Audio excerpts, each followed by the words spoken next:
Karpuzum nerede?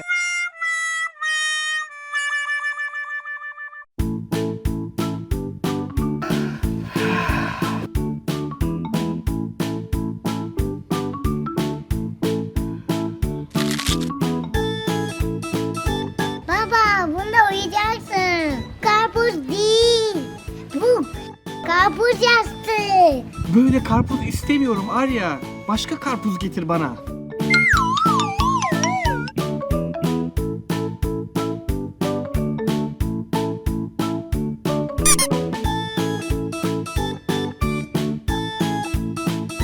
Bu nasıl bir karpuz?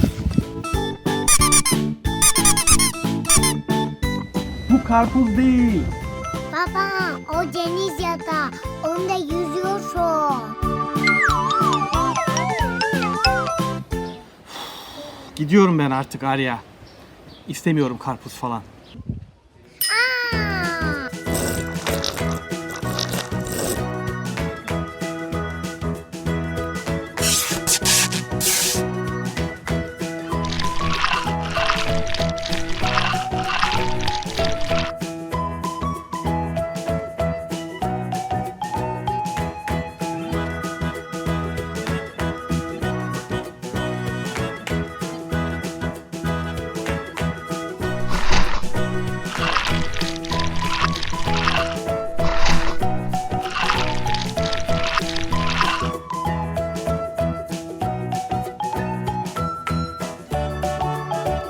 Baba gel. Karpuzun hazır. Evet, sonunda gerçek karpuz yiyeceğim.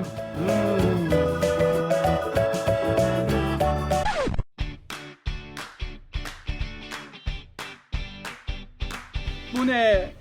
Arya! Karpuz değil bu. Bu slime.